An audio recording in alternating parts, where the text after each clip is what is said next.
record this so people have it after the fact. We want you to be able to revisit these conversations and share them around, because I know there's going to be some really valuable insights here.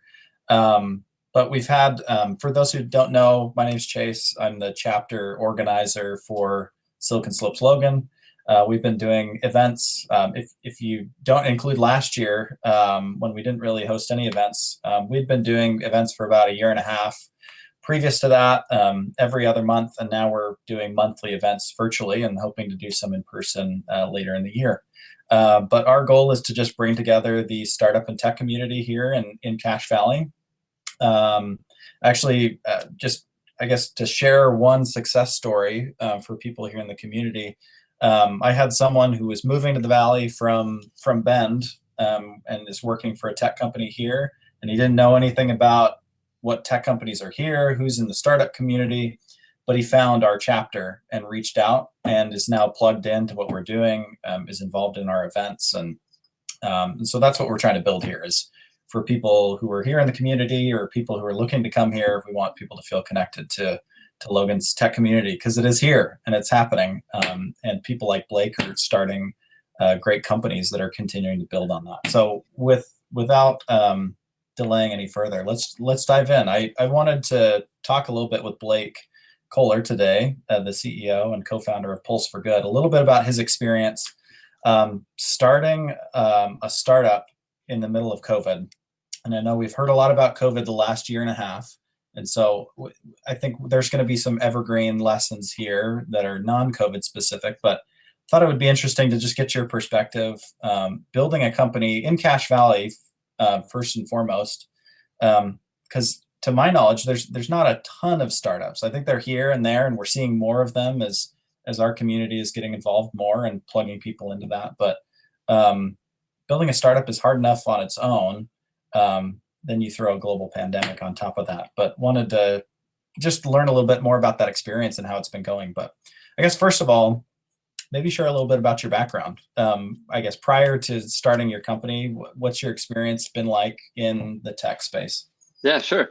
I still, I guess, consider myself a software developer, right? I went to Utah State. I worked for various tech companies around town, and I have a passion for building good software. And so for the last, before doing this, last 7 years, I worked for a company called Centtiva, building software for the federal government. I also worked for Al Sporting Goods and helped build their website and a bunch of things there, and various small companies, around the Valley. And it's interesting, there's more startups than you'd probably think inside of Cache Valley.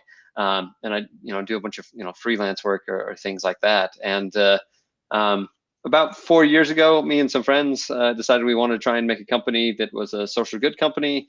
And we just threw it together kind of half-heartedly is not the right word. We put thought into it, but we came up with Pulse for Good, which is our company. And we didn't really treat it much like a real company until really about 18 months ago.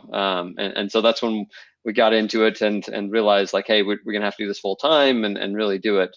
And so my background's really been in tech and in solving different problems for different people. So I guess that's a good place to start. Why tech for you? Like, why are you in this space? What is it about tech that keeps you coming back and keeps you working in this space? That's a good question. I think it really, and this probably resonates for a lot of people, tech is a means to an end, right? Like, I like solving problems, and tech is a very easily scalable way to solve problems that help people. And a lot of times, my career has been defined by using tech in places where tech isn't actually used very prominently. Weren't when we started, to be able to make things more efficient, to make things better, to make people's jobs better.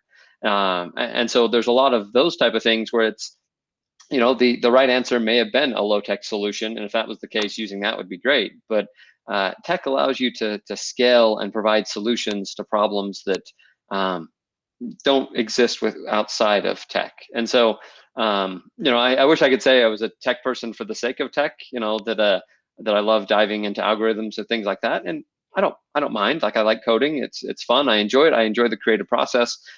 But if I was creating without a problem to be solved, I wouldn't find that fulfillment. And so I think tech in a lot of ways is that way for me to find that fulfillment of solving a problem. I think that leads me into a little bit of like how you started Pulse for Good. I guess where did the what was the problem that needed to be solved? I think a lot of people who want to get into the space or start a company, like it's all about finding that problem and finding a way to apply tech to that. And but it's not tech for tech's sake, like you said. Um, did you start by looking at industries or market segments that you just saw, okay, tech isn't being applied here, and that's where you started? Like, how did that start for you?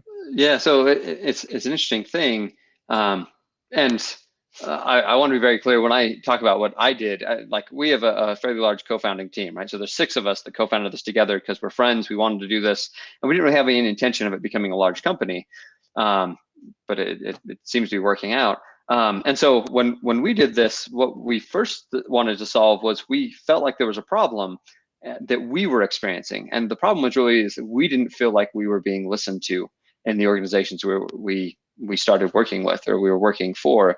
And so the original problem we attempted to solve was how could we have more of a voice in the organizations we're working with? And then as we started talking to people, we found that problem that we felt was felt much more prominently amongst people that we consider vulnerable, right? So a good example is someone that's experiencing homelessness or a veteran or somebody that's in a domestic violence center, that same problem of, hey, I would like to have a voice in this conversation was felt more prominently there than anywhere else. And really it was kind of by accident. We were trying to solve this one problem, and in doing so demoed to somebody that pointed out, hey, like this is a much bigger problem here, and you should maybe take some time to think about that and adjust to it. And so we pivoted a little bit to there because we saw, instead of the kind of myopic focus of here's our problem, it was a much more like, whoa, this is a bigger problem, and really kind of made our minds a lot bigger of,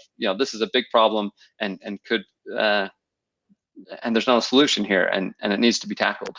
Right. I think that leads me to a question like how do you balance like focusing so much on like a personal pain point that like sometimes you could just get so lost in, oh, I see this problem, that you kind of shut out the rest of the world, and maybe no one else is actually experiencing that thing, and you end up spinning your wheels on a problem that is only unique to you. Like how do you balance being driven by like personal pain points but also being or recognizing, when you need to stop working on something that might just only be a pain point for you and open Yeah. yourself up to other people are actually experiencing. I mean, that's a big thing, and I will by no means claim to be the expert on this. I can just share my experience, but there's 2 things, right? I think first is building the ability to feel another's pain as acutely as you feel your own. Right. And so just because it's someone else's pain doesn't mean that it isn't as valuable or potentially more valuable than the pain that you're feeling. And so when you can do that, there's that leverage of trying to balance, like, hey, I'm feeling this pain, but somebody else is feeling this. How do I balance those and try and understand it? The second thing is, when you're building a company, what are people going to write a check for? Right? Like, it's one thing to feel a pain. It's another thing to feel a pain and build a solution that people are willing to pay for. And so there's so many companies that go through this process of, hey, here's pain, here's a solution, we're going to solve it. And they build something and no one's ever willing to pay for it. And truthfully, there's no product market fit there, right? Like, you need somewhere where you say the solution to the pain that we're solving is something people are willing to pay for. In a lot of ways, it's, can someone who's not you recognize this as a solution to their pain? Right? Because that's really where things align, is, do they recognize this as a solution to the pain that they're feeling? And in that case, you've probably felt enough, empathetically, to feel some of their pain and understand it, where they're willing to say, hey, here's a check, we're willing to pay for the solution to pain. And so sometimes people get it really right, just intuitively. If I'm feeling this pain, other people must feel this pain, and go from there. But lots of money is lost on, I feel this pain and here's my solution to it. And a big part of it is, just because you may feel the same pain as somebody else doesn't mean your solution is the same for another person's solution. And so there's a really fine, like, I don't know, tap dance that you're trying to do to try and line up a solution with pain and something that can be paid for. It's a constant struggle and balance. Right. Well, and then wrapping that all up in a cohesive message to someone that makes, really, really clear sense for someone of, okay, this makes sense to me. I understand what the pain is. I understand what the solution is you're presenting. Like, where did you learn to better communicate these ideas? Because at the end of the day, it's all about communicating these ideas to help other people get buy-in and understand, Yeah. what you're trying to solve. Because, you could be a terrible communicator, but have the best idea, and never be able to sell that idea to anybody. How did you Yeah. learn how to develop that, or is that something that you lean on your co-founders for?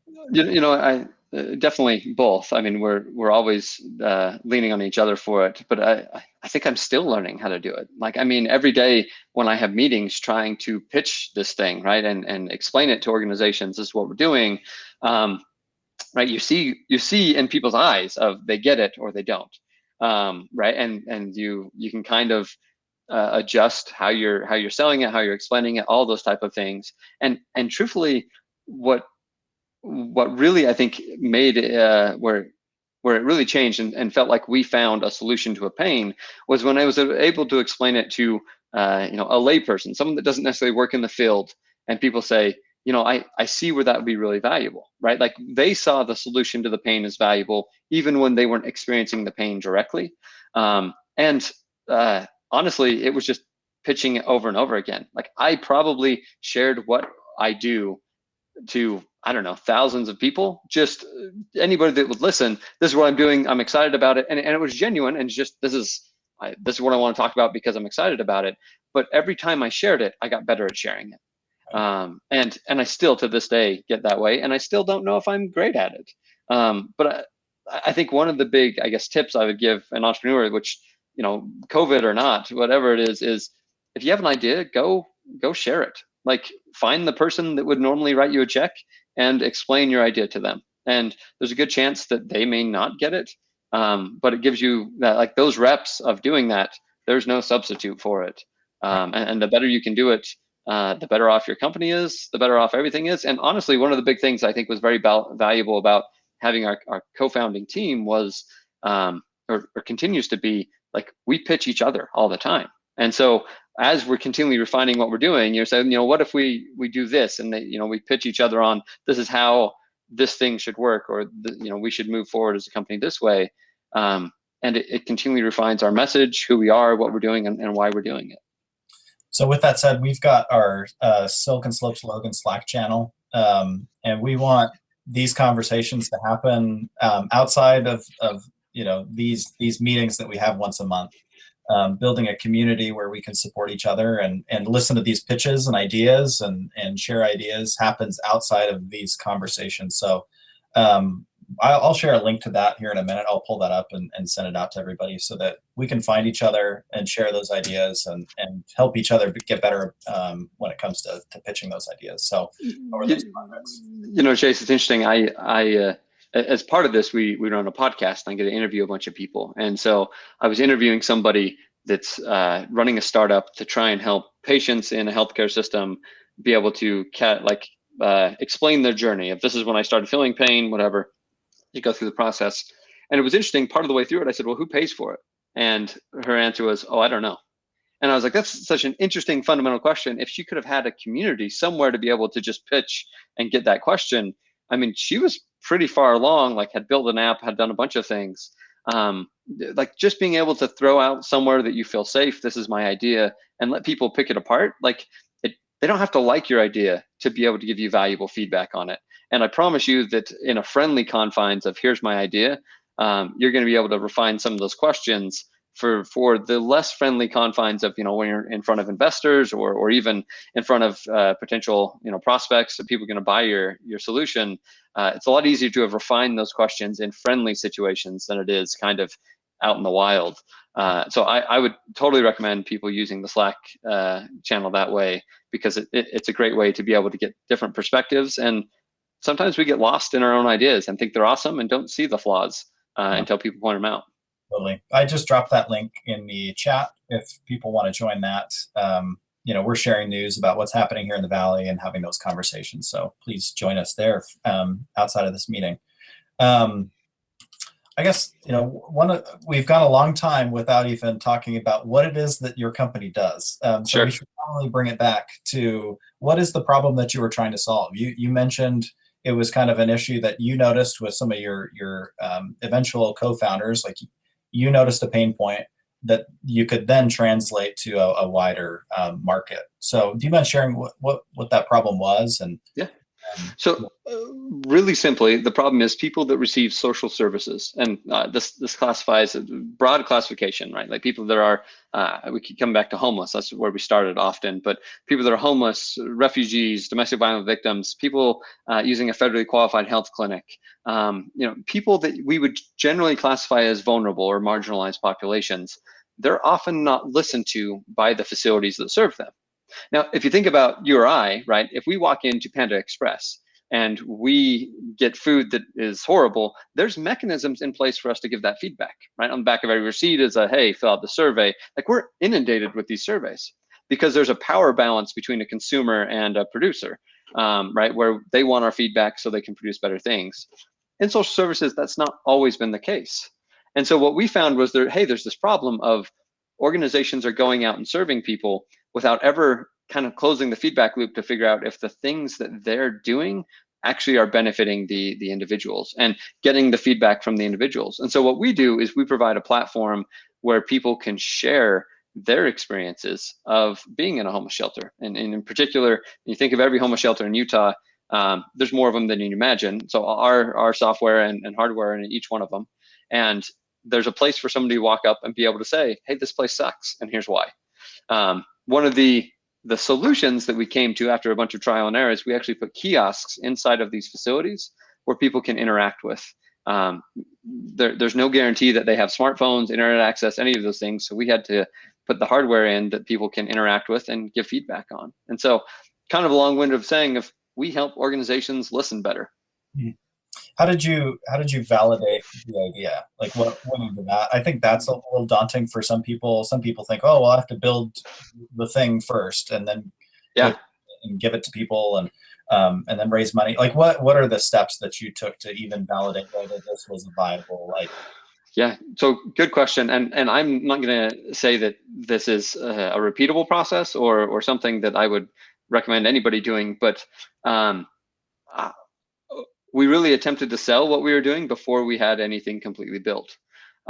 So benefit of being a software developer, I had this idea, like we're going to do this. We set up a meeting with some people in the state legislature, and I had done some interviews with some people in various places where I found out, hey, that like experts, like this is an issue. It does seem like it's a problem.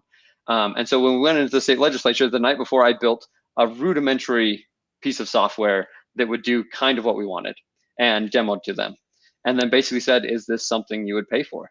The outcome of that meeting was probably. It wasn't like a definite yes. It wasn't a no. It was like, yeah, like I could see us paying for it. And so what that led to was another meeting with another group. It was a group called Shelter the Homeless here in Utah. And I went in, we had the kiosk because we had the kiosk idea. We went in and pitched it and they're like, hey, this sounds great. Like, how much would this cost? I had no idea. And so I was like, $1 million. Like, that's how much I think it'll cost to implement it across Utah. And they said, okay, cool. And I remember walking out of the meeting being like, I had no idea, like this thing isn't built. And I just asked for $1 million and somebody said, yeah, we think we could do that. It was a good indicator that we were on the right path. Now, the ended up, final contract and things far less than $1 million. The cost to implement far less than I ever thought it would be. But it was those type of things of we were perpetually pitching and trying to get the next meeting and asking for money. And the best validation we got was when people would say, yeah, like, not an immediate no. And so we just continued to pitch and refine it and continually asked for money. And eventually people said, yeah, okay, great, and wrote checks. And the process is very similar today. And ongoing with that was kind of the other side. And I mentioned before we had gone in and pitched the legislature, we talked to experts. What I did is I literally just emailed people, like as big of experts as I could find in the fields that we wanted. I emailed them and said, this is what we're doing. I have questions. Can we talk? And we just talked, had interviews with people and say like, is this a problem? How big of a problem is this? What solutions have you seen?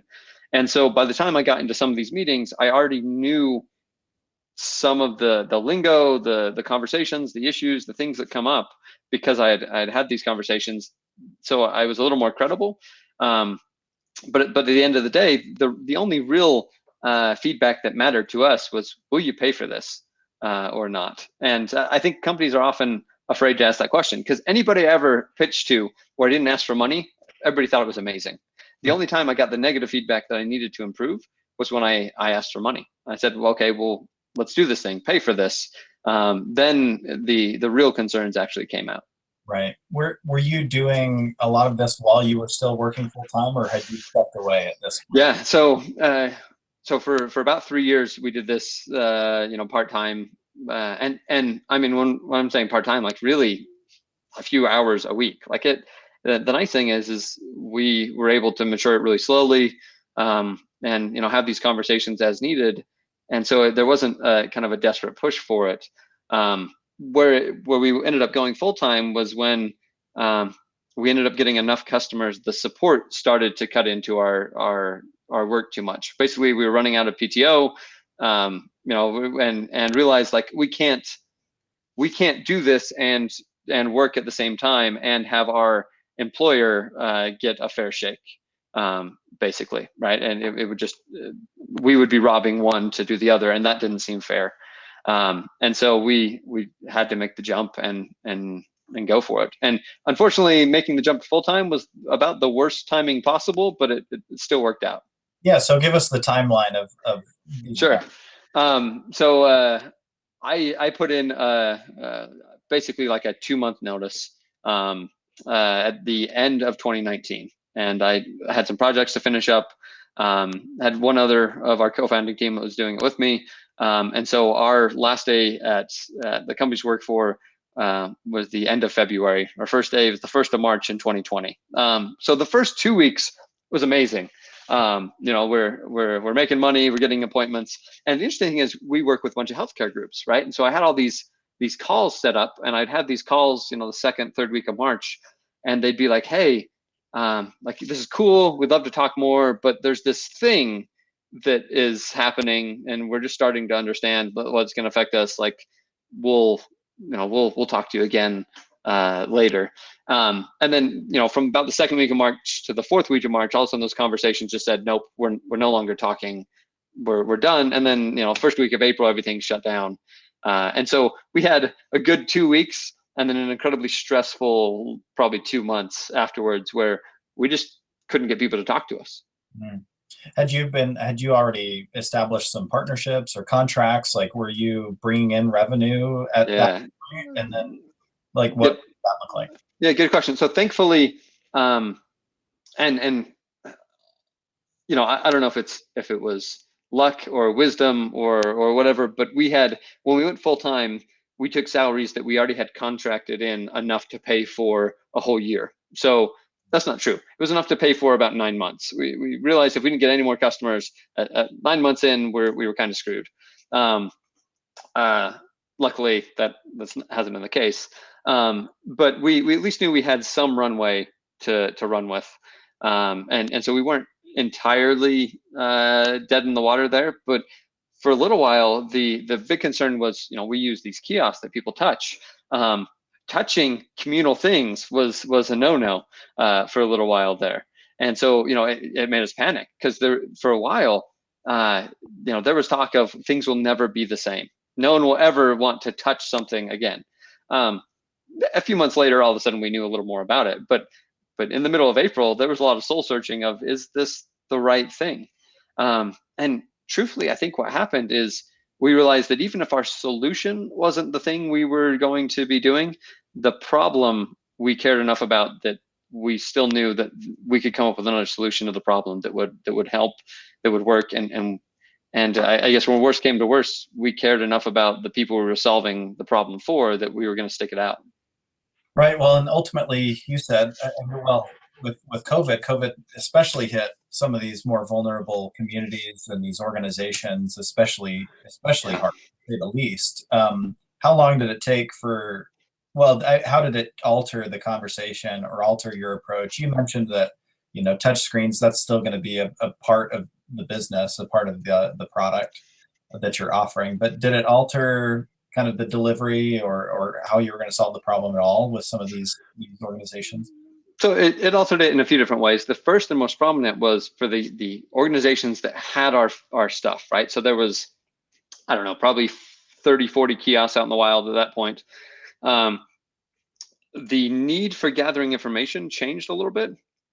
Instead of gathering just general how satisfied are you type of information, there was a desperate need to try and understand what does the populations that we're dealing with understand about the virus, and how can we get them more information. And so we changed a lot of the surveys that we run to be more around COVID and what people understood. We even implemented basically, if anybody had done something like Apple's, like where you would put in your symptoms and it would tell you based off of what you're doing, do this thing. So we implemented a bunch of those things using our kiosks. And so there was that immediately switch in demand. But pretty soon, like it's interesting because April feels like a century. And May felt a long time, but into the summer, as things stabilized a little more, pretty soon people realized like these operations still need to happen. You still need to house people that are homeless. You still need emergency shelters for those who are experiencing domestic violence. You still need mental behavioral health facilities. And so with that, there's still the need to improve services and still the need to get feedback. And so in a weird way, COVID might have actually been helpful because there was less staff and less desire for person-to-person interactions. So the idea of like, hey, let's put a kiosk in that people can interact with as opposed to talking to a nurse, it actually worked out well. The one other pivot you could say, which is always a feature we wanted to add, we just kind of moved it up in our backlog, is we also added the ability for people to do toll-free voice surveys, so they can call in on a phone number and take a survey that way. And everything we do is built around anonymity. So we want anonymous surveys across the board so people feel empowered to share how they feel. And the phone surveys have been awesome in that regard, and was a way for people, if they were worried about touching something, great, they can use their phone, they can call in and address it that way. Right. Oh, that's amazing. Well, where are you looking at now? I mean, March of last year feels like a decade ago. A lot has changed. We're in a very different position now. Like, what's the outlook of the business now? How are you feeling coming into 2021? Yeah, good question. I mean, it depends on the day, right? It's the joy of running a startup. The great thing is through 2020, I wasn't sure if my company was going to survive, right? Like at this point, the question isn't really, are we going to survive? It's how big are we going to get? And what does that look like? And who can we serve? We've grown revenue wise at about 3x every year, which isn't that impressive when you realize we started with very little. But it's starting to add up, and we're on pace to do the same thing again this year. And we're bringing on more full-time people, and so that's exciting. Like, it's exciting to see the growth, but there's also for everybody out there who runs the company, I am impressed with the kind of the fortitude when you start bringing on more people and realizing that like those mouths to feed rely on you and on the company continuing to succeed. And so there's always the stress that comes with it, but the future looks really bright for us right now. And the interesting thing is the organizations we serve have probably the most focus and funding that they've ever had. Rarely have hospital groups, mental behavioral health groups, homeless shelters had as much focus on them and the needs of the individuals. So it's a good time for us. Right. Well, if anything, it probably opened your eyes to some potential new markets or partners or populations that you could serve, right? Yeah, definitely. How do you balance the ups and downs of startup life? I don't know if anyone can give.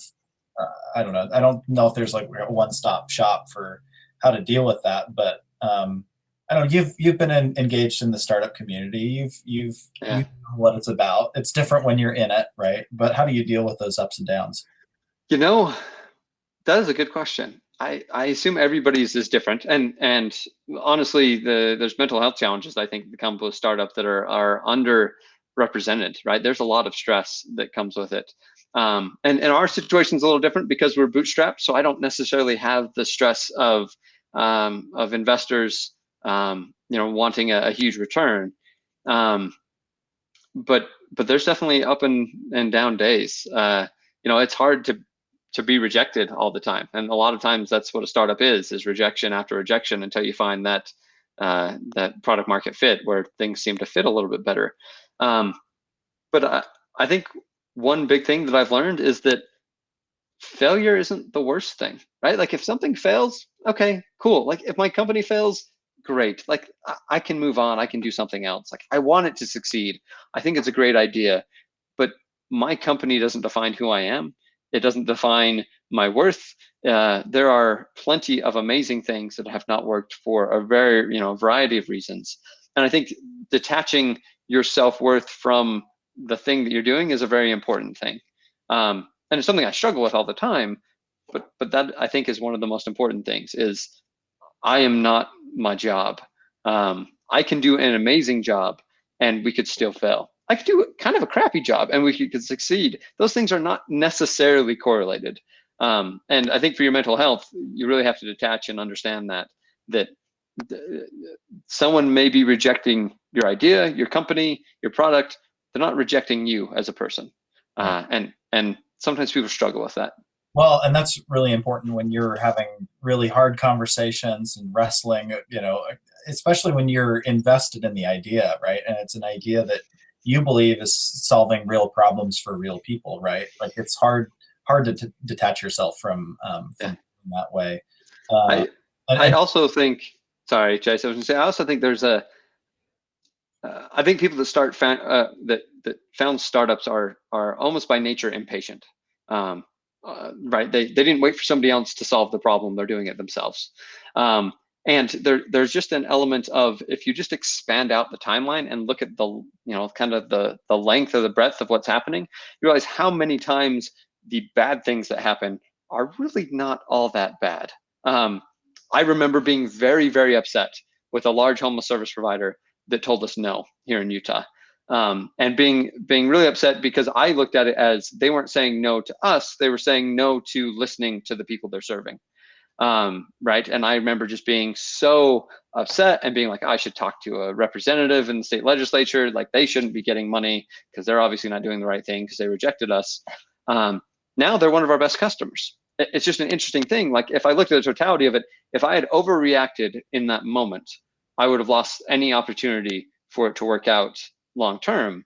And it just, we're so fueled, I think, by emotion, and emotion sometimes gets in the way. And if we can just let things simmer, and rarely are the things as good as you think they are or as bad as you think they are. They're somewhere in the middle almost always. right. Well, and I imagine it makes a big difference when you really believe in what you're creating. I guess speak to the importance of that. I think we've all worked jobs where we're not fully invested in what we're creating. I know that that's had an impact on my quality of life is when I've worked for companies where I don't believe in the product. I don't believe in what we're creating. And I'm super driven by that. Like I have to be working on something that I believe is going to make a difference. Not everyone has to do that. I have siblings who can clock in, clock out, and work with something that funds a hobby. And so I don't think there's a right or wrong way. But for me personally, I have to be working on something that I feel like is impactful and makes a difference for other people. If I'm going to spend 8+ hours a day, working at a place, 40 hours plus a week. So how important is that for you? Obviously it's important, right? Because you founded a company on this idea of we want to create something that helps improve people's lives. Yep. And it definitely is important. I wish I could quantify it and understand it, but I think people can gain utility from helping people in all sorts of things. Like we directly help those that are vulnerable. A lot of people look at it and say like, oh, what an awesome mission. Like I'd love to be in a purpose-driven mission in that way. But you could be running a company that's just generating consumer products, and you're still helping people improve the quality of their life. And I think one of the important things is, can you be good at what you're doing? Can you find a purpose behind it? And can you have the autonomy to impact things? Because I think you could be working at a company like ours and have no ability to actually impact things and no ability to improve, to get better, and you would find it just as suffocating as working for I don't know, a big box store or whatever it is that you feel like it may have no purpose. And so there definitely is something about finding a purpose and working towards it. I think that's fairly broad. You can find a purpose in all sorts of things, and be good at all sorts of things. I think at the end of the day, are you helping the end user? Are you helping your teammates? Are you helping all sorts of people? We naturally inclined to want to help people, and I think that's a big part of purpose-driven companies. And where I think companies sometimes miss the mark when they're thinking of being purpose-driven is thinking that the end purpose is all that will matter, and people should just fall in line. And because we're doing something good, it doesn't matter about anything else. Well, you still need to make sure that the employee relationship and experience is one of engagement, and is one of where they can feel like they're actually impacting something for that end purpose to matter. I also will say, kind of interestingly, like people, like recruiting wise, people like the idea of having a purpose that matters. That has been a tangible benefit for us. Of we're able to well articulate our purpose and say, this is what we're doing, this is how we're helping, and people have liked that, and that's helped. But I think any company can do that if they can just follow through the steps and say, how do we actually help people's lives, and how do we tangibly improve them? Right. Who helped you along the way? Did you have mentors, people that you Oh, knew? Like who are the people that helped you? How did you find those individuals? And what does that relationship look like? great question. So we have so much help today. Yesterday, years ago, we've had so many people help, and um, it's hard to identify everybody and to even begin to explain. But one easy way is we started an advisory board really early of, hey, you're an expert. We want help doing this thing. We can't pay you. Would you help us? And it was amazing how many people said yes to that. So I had there's a guy named Mark Johnson who's on our advisory board. And well, my first meeting with Mark, I took him to lunch at the Gateway in Salt Lake. And we were talking, and he explained what he does. He works at a government agency. He's retired, worked at a government agency, and I was like, oh, that's kind of cool. And I was like, well, did you ever get to like do anything that was presented to anybody like high up? And he's like, oh, I know every president personally, up until President Trump. And I was like, oh, cool. He was the person that would present for HUD inside the Oval Office. That was his job. But what I found is by just asking people, like, hey, this is what we're doing, can you help? Like, and not expecting a ton, but being very grateful when they do provide something. Like we gained incredible mentorship, incredible help just by asking. I think people are more willing to share their expertise than anyone ever realizes.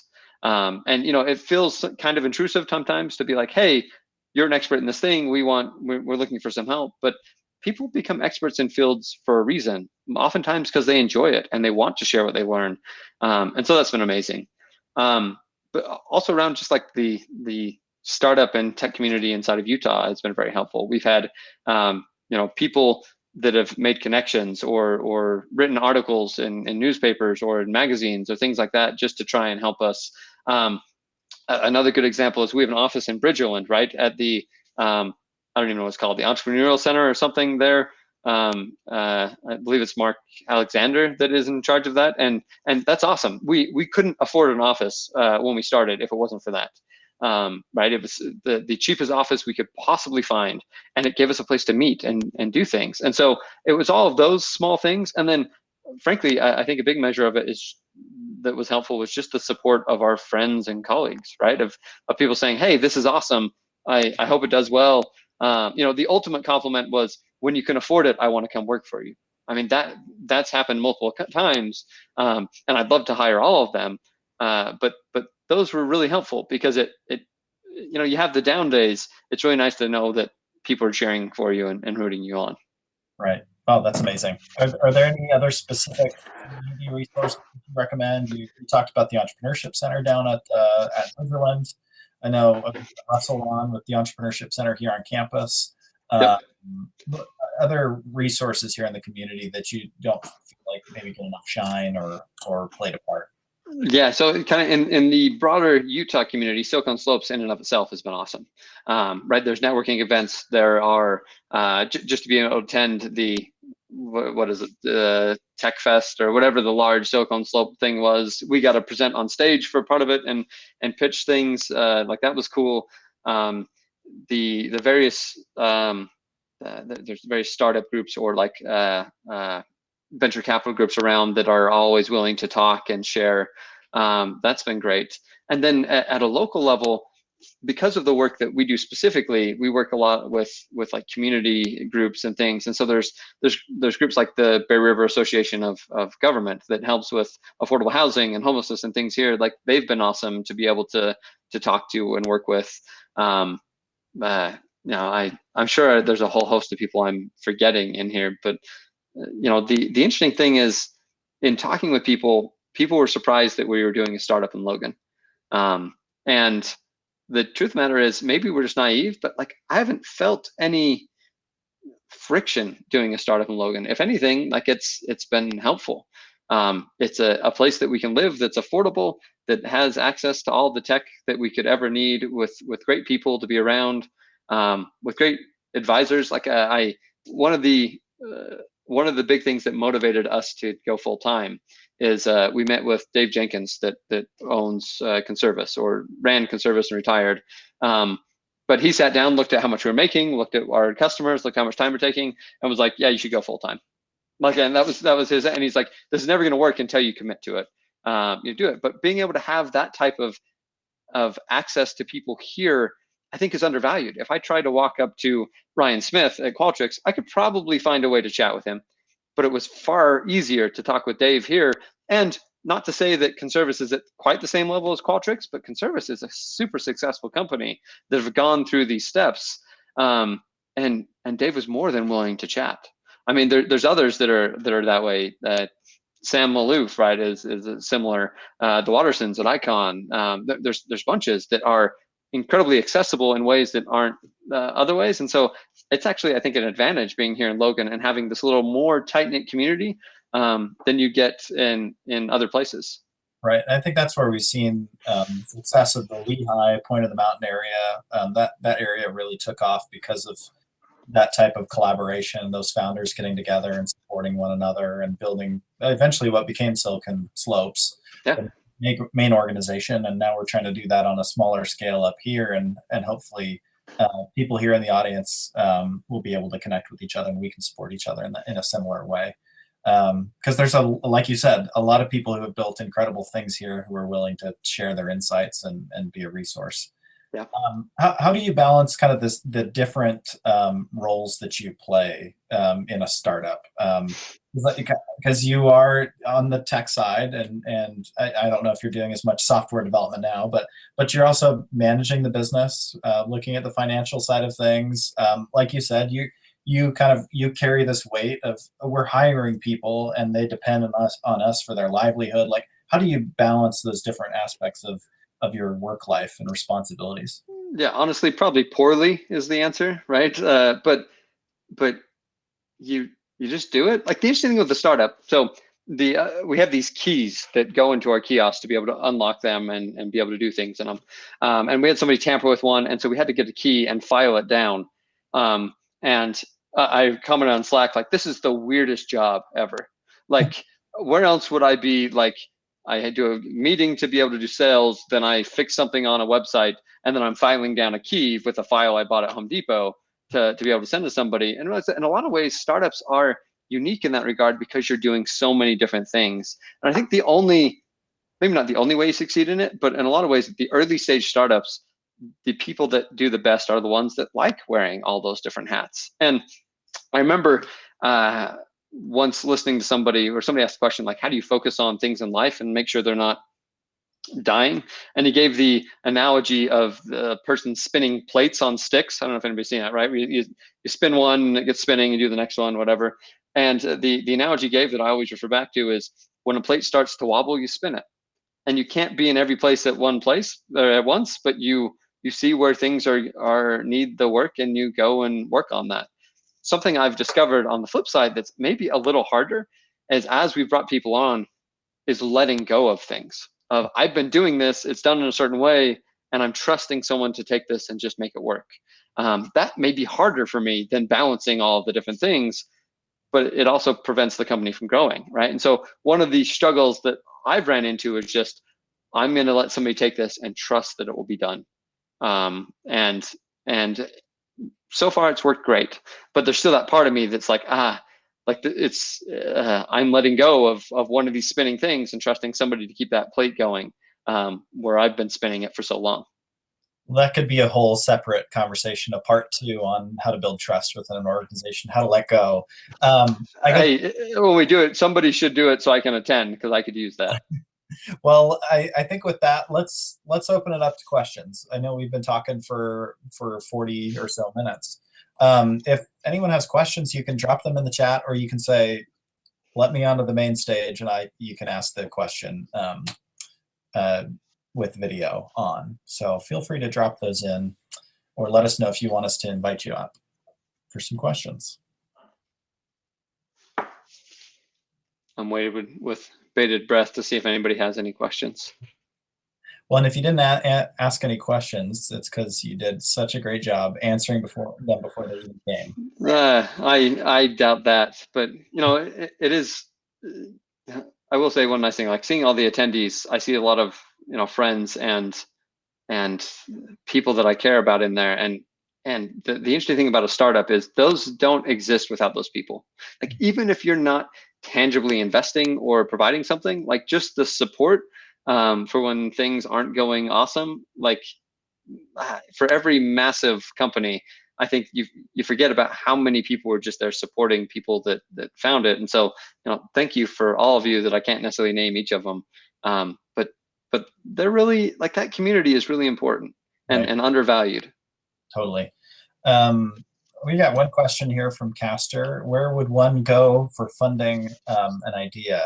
We're going to have a whole conversation about this next month. And if you've signed up for our emails on the Logan, siliconslopes.com/Logan website, we'll email everyone out the next event. We actually have some local investors who are going to be talking about opportunities here locally. But have you had any experience? You said what you've done is bootstrapped. Sure.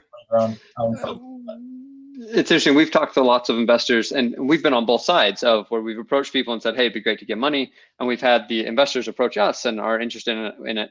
So it's a complex world.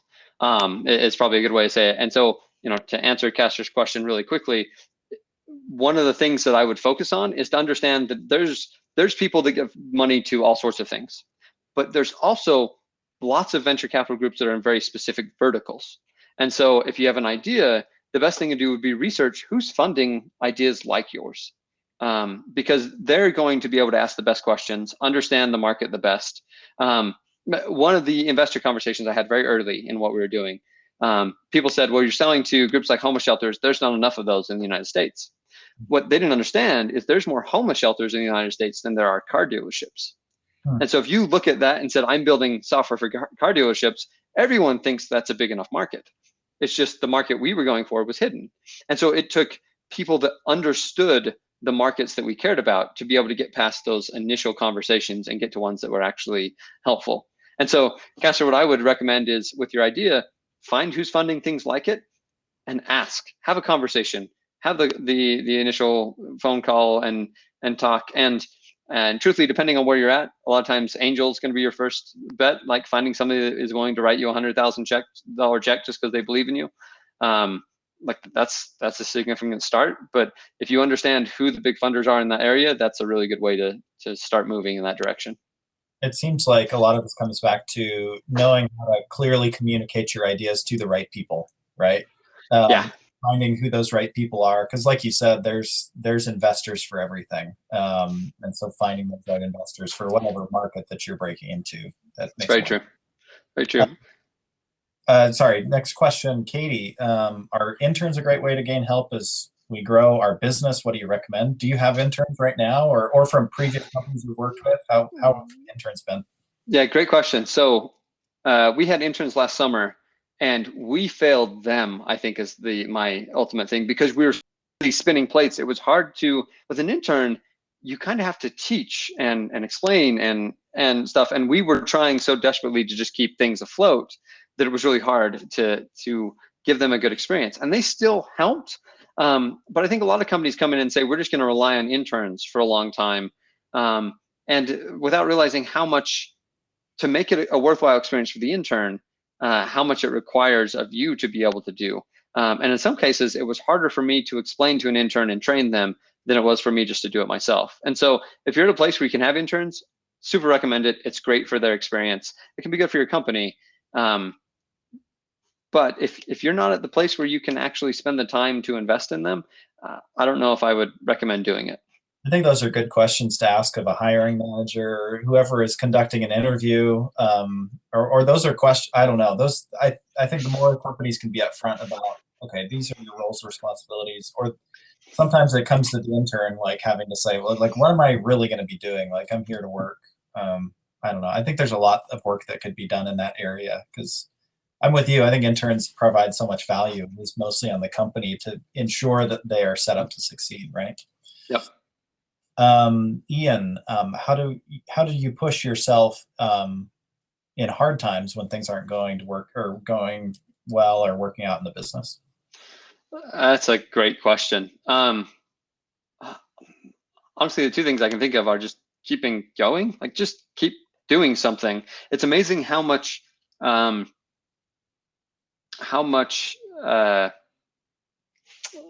you can propel your business by just acting. So often there's like a problem where people just feel overwhelmed with decisions or not knowing what to do, and or making sure you made the right decision. Where I found that just doing something, helps create momentum.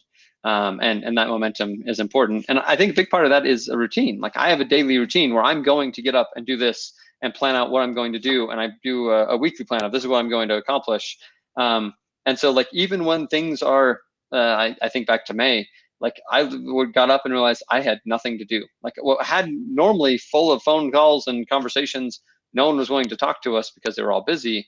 And I just decided, like, you know what, I'm gonna do things. I'm gonna update a website. I'm gonna do whatever. And those things ended up creating momentum that just, kind of plowed through the more difficult times that popped up. And so just get up in the morning, establish a routine, and keep going.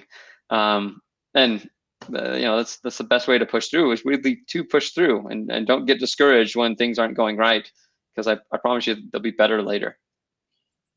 Okay, it looks like maybe one of our last questions. If there's any more, I think we still have a little bit of time. But from Leroyce, I'm new to the area. Do you have any recommendations for finding a job, specifically as a programmer? So as a programmer myself, right, I've done the job search here. Right now is a great time, honestly. If you're looking, the major companies, the Maloofs, Icon, Conservice, Space Dynamics, like there's plenty of them that will be looking. But another great way is just through the networking in SoCon Slopes, right? Join the Slack channel, put it out there that you're looking for a job. And the last thing that I will recommend, and this has worked incredibly well in both our business and in my career, but I really recommend using LinkedIn and just reaching out to people. It's amazing how many people are willing to chat with you if you just kind of honestly and with some humility reach out and say, hey, like, I'm interested in your company. I'd love to just chat for a second or two. You get really good responses that way. And so I would really recommend doing that, using the Slack channel and saying, hey, I'm looking for something, and not being afraid to reach out to people. And at the risk of making yourself sound silly or stupid, reaching out and saying, hey, are you hiring? What are you looking for? How can I help? That initiative goes a long way. Absolutely. Yeah, I couldn't recommend LinkedIn enough. Connect with both of us on there. I'm happy to help point you in the direction of different people to talk to or companies. And even on this call today, there were a few people here who I know are in a position where they are doing the hiring for their software team. So it's getting into these conversations, being on the Slack channel. And LinkedIn for sure is a great place to talk directly with some of these hires. The other thing with software right now is there's so many companies that are remote. Like it's interesting because now companies inside the Valley probably have to compete a little bit more because you have a lot of options, all throughout of Utah, but also all around the country.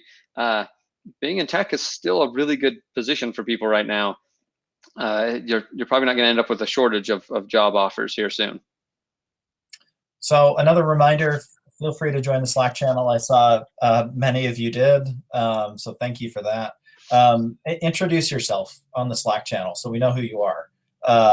The Slack channel only works if we interact on it. So feel free to introduce yourself.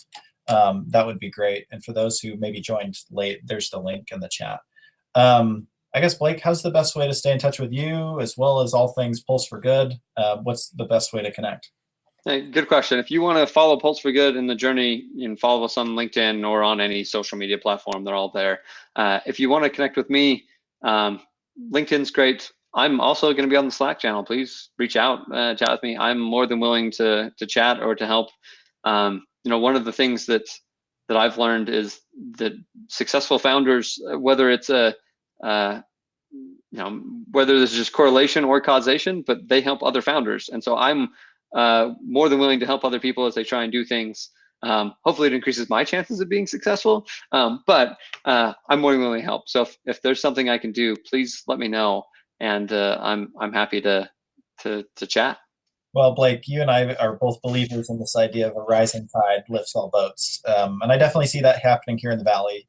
So thanks for all that you do, and thanks for taking time to have the conversation. It's great to catch up with you and hear what you're working on. So thanks. Hey, I appreciate it. And Chase, thank you from all of us for organizing this and being the lead here to organize all of these events. They're important for the Valley and they're worthwhile. And so if this is your first one, please come to more. But Chase, thank you for what you do. It's a huge benefit for all of us. Of course. Yeah. And again, if you haven't signed up for our events, siliconslopes.com/Logan. You can sign up there and then you'll get emails about upcoming events. You'll be notified. I'll be publishing the June event here in the next couple of days. We're just finalizing who will be there, but the topic is going to be funding. And we have 3 different venture firms that are based here in Cache Valley that are actually going to talk, which doesn't happen very often. We don't hear a lot from our investor community here in the Valley, and a lot of people don't think it exists, but they're active and doing a lot of really interesting things. So it should be a great conversation. So stay tuned for that. So thanks again for everyone for joining. Blake, thank you. And no problem. Hey, everyone. Bye, everybody. Thanks so much.